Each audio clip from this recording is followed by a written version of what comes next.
How did Delta Force capture Madura so quickly? We're going to find out by watching a video here by AI Telly. They've got a video called How US Delta Force Captured Madura in Venezuela. I'm very excited for this. I watched one of their videos a while back when it all kicked off with the Charlie Kirk situation. I thought their animations about the situation were phenomenal. Obviously, we've been covering this now this week and the end of the weekend. And we've been talking about what's going on. But as a former Royal Marines commando, I want to get into the nitty gritty. I want to know about what happened when the lads got boots on the ground, when they finally landed, and how it all played out so quickly. I don't know where the information has come from with this AI Telly. I don't know how they've got this stuff, but I do know that their videos are absolutely phenomenal. So if you haven't already, there's a link down below to the original video. Go to AI Telly, go give them a like, go give them a subscribe. It would be well worth it. Before we get started though, check out Chug, 10% off, link down below for the best drinking vessel in the world. This thing is phenomenal. Absolutely phenomenal bit of kit. Take the inside out. You can put that in your dishwasher. Everything's frozen in this room. You can put that in your dishwasher to protect your wood. You can get free customization, a free bag, 10% off, link down below. Handmade here in the UK by a small business, ships to America. I can't recommend it enough, honestly.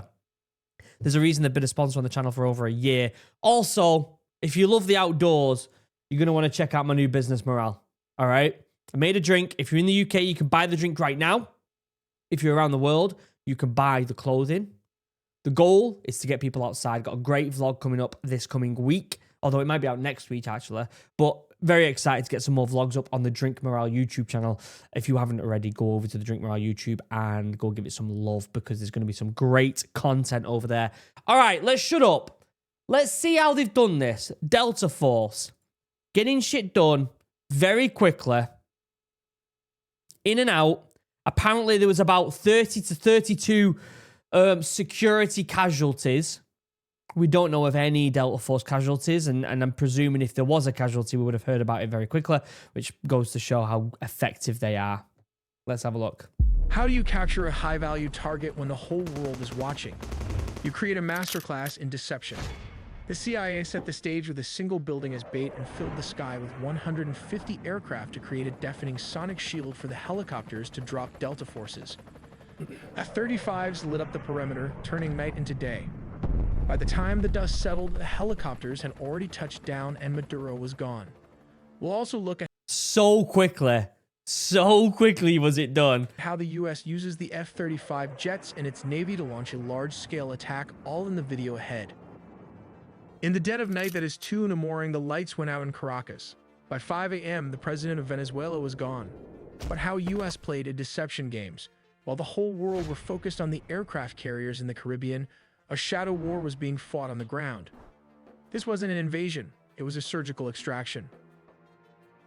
This was a what's the term? Fuck around and find out? I think that's what it was.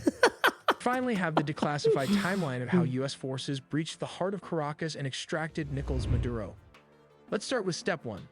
The setup. This didn't happen overnight. For months, the U.S. had been tightening a naval quarantine around Venezuela. The U.S. Gerald R. Ford Carrier Strike Group and the U.S. Iwo Jima Amphibious Ready Group were parked off the coast. The pretext was clear. The U.S. designated the Venezuelan government a narco-terrorist state, specifically targeting the drugs lords. But while the Navy squeezed the coast, intelligence assets were tracking one man. They waited for a specific window, a moment where Maduro was stationary and vulnerable. It does make me wonder how long they've been planning this for. Because for those of you unaware, even the simplest of missions take a decent amount of planning and prep. Even like just a generic assault on a location in the Royal Marines can take hours of preparation. Something like this, yes, I get it's Delta Force and they are phenomenal soldiers. Even this would take, in my presumption, weeks. Weeks of intel, weeks of planning, weeks of communications. Yeah, all to be done within minutes, really. Step 2, the strike. It began at exactly 2 in the morning Venezuelan Standard Time. High above, several F-35 stealth fighters punch a hole through the enemy lines, destabilizing their anti-air defenses. Like these Russian S-300 missiles located all over the strategic high-value target. With the skies cleared, the path opens for Delta Force helicopters to fly straight towards the mission. Here comes the deception as the helicopters flew. The jets started firing with more strikes as it hit Fort Tuna, the main military base and command center, and La Carlota Air Base, destabilizing Venezuelan air support. Reports from the ground described widespread explosions and a sudden communications blackout. The chaos wasn't the goal. There was someone who was live streaming, walking down the streets when that happened, and all the lights just completely cut off, and then bombs started getting sent. Absolutely insane footage if you haven't seen that. Was the cover. But how did the raid happen? We have to look at step 3. But how did the raid happen? Under the cover of darkness and chaos, the Tier 1 operators went to work.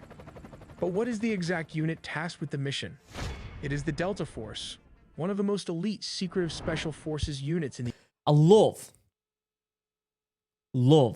that the Delta Force logo still has the commando dagger. The Royal Marines Commando Dagger. The Fairburn and Sykes. I like that they've still got that. U.S. military. Witnesses in Caracas reported low-flying aircraft skimming the rooftops, flying well below radar coverage. The team breached a secure compound believed to be a safe house within the massive Fort Tuna complex.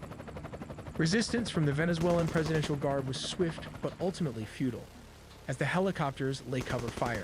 Wow. The operators moved with surgical speed, landing on multiple points. But how exactly the capture and extraction happened? For this, let's look at step 4. Specialized helicopters hovered over the objective to insert the assault team.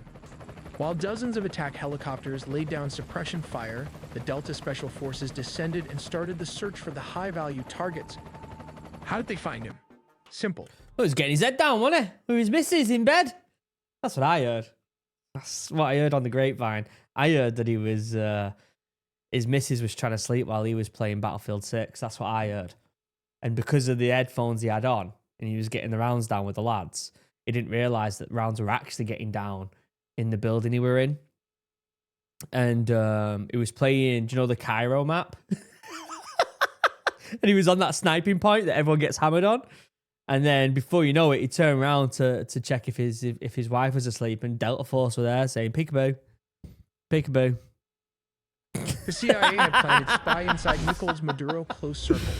While back in the U.S., Delta Force built an exact replica of his safe house, rehearsing the raid until they could do it blindfolded. While operators breached the room so fast, his security could not even react to the situation as the sound of flash grenades disoriented the security guard. Using blowtorch, they caught him before he could even lock all the doors. Maduro's shock and awe froze him as Delta Force breached the compound. Nicolás Maduro and his wife, Celia Flores, were physically secured. This wasn't a negotiation. They were detained and immediately moved to the extraction point. These aircraft are capable of performing urban extractions from buildings and refueling in midair. Within minutes, they were airborne, leaving Venezuelan airspace and heading to a secure floating staging base. I wonder if we know the exact time that it took from start to end index. I wonder. In the Caribbean. This Operation Southern Spear has changed the geopolitical map of South America overnight. But wait before after the extractions, there were reports of F-35 jets also leading the tip of the spear for the attack.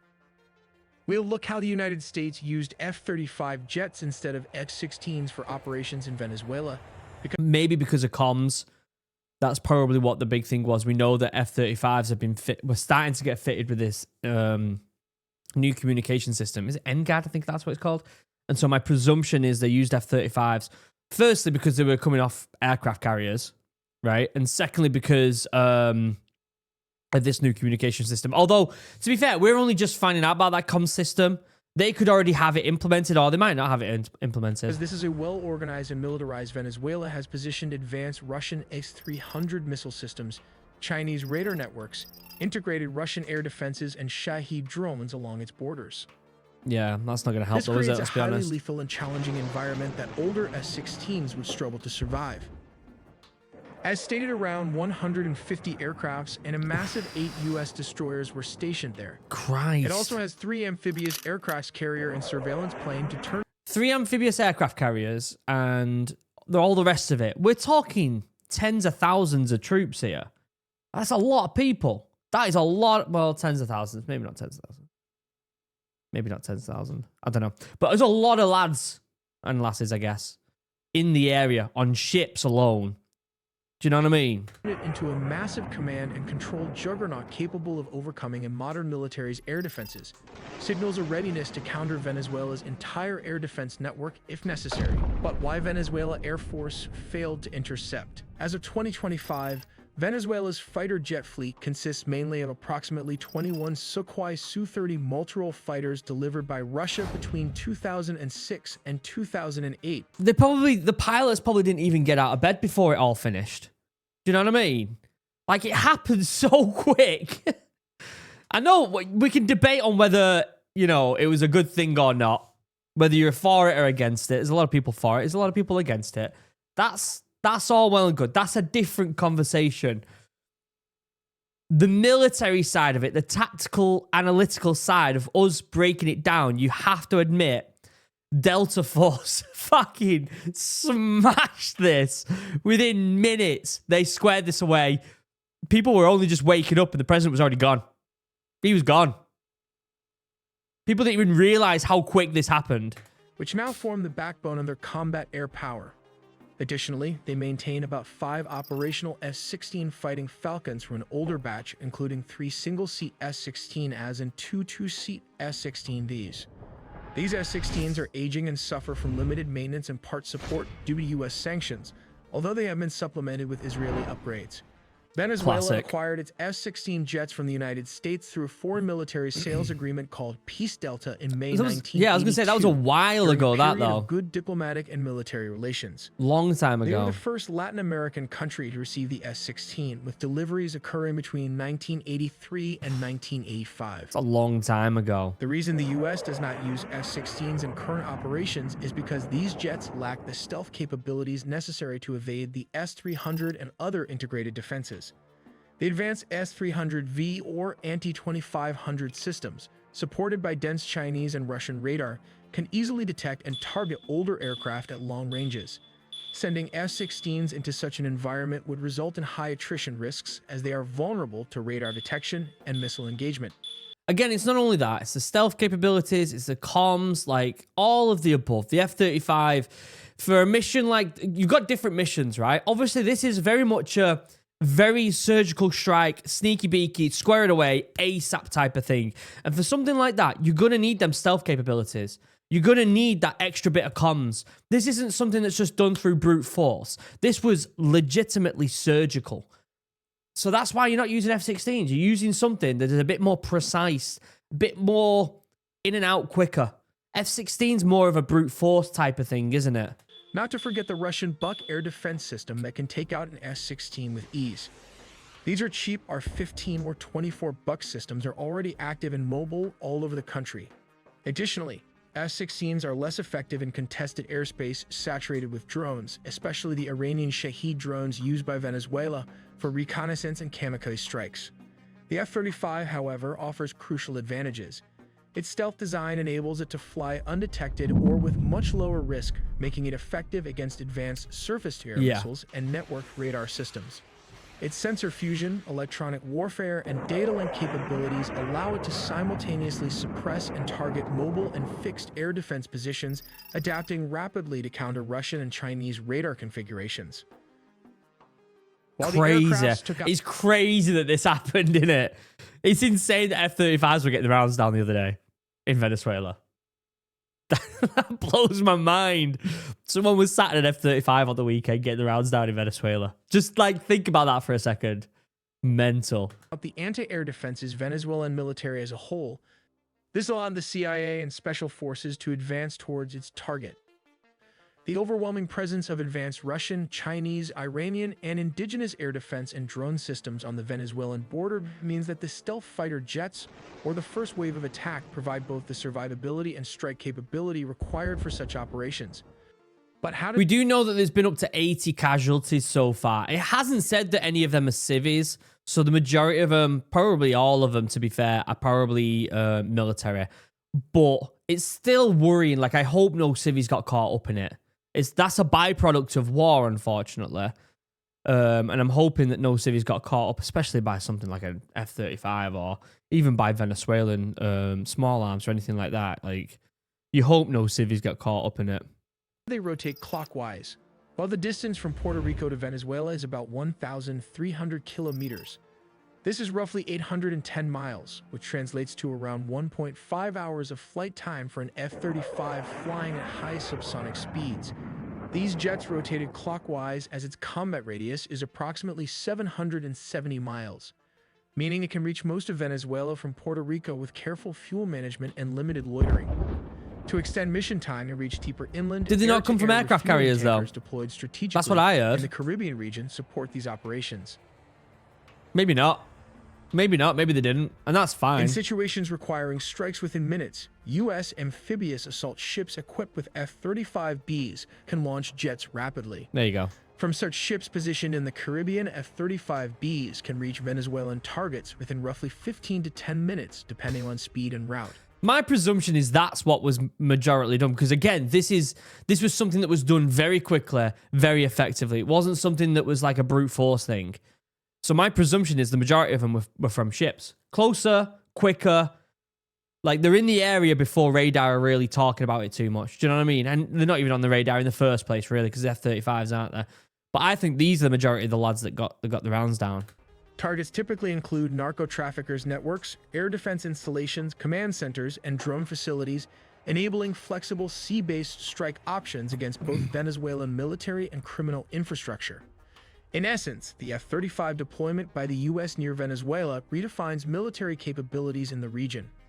It combines stealth, advanced sensors, electronic warfare, and networked operations to overcome sophisticated air defenses and maintain persistent air superiority and rapid strikeability against a broad spectrum of targets in Venezuela. Okay, all this is just making me think. I wonder how long it's going to take before we start getting Call of Duty missions in Venezuela. Or how long is it going to be before it's like, oh, we're fighting this randomly named foreign country and we've got to take their president out by speed and precision.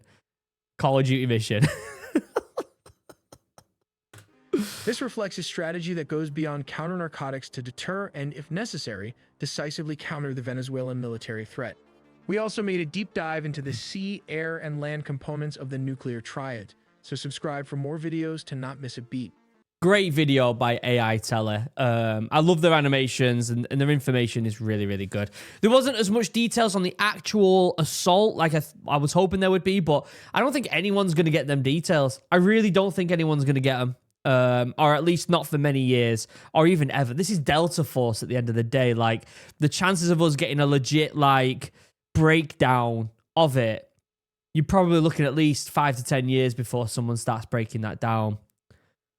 Which is a shame, because I'd love to know the intricacies behind it. I'd love to know what actually happened with the lads, but yeah, it's just something we're not going to see, is it? I'll leave a link down below to the original video. Let me know what you think in the comments. Was this done for oil? Was this done for the drugs? Was this done so we can get more content on Call of Duty? Are you against it? Are you for it? Like, let me know in the comments. I'd love to know. Check out Chug, 10% off link down below, and go buy yourself some morale if you haven't already. Go follow the links here, all the socials, all that good stuff. Go follow Drink Morale. Other than that, I'll see you in the next video. I love you all. Have a wonderful day. Goodbye.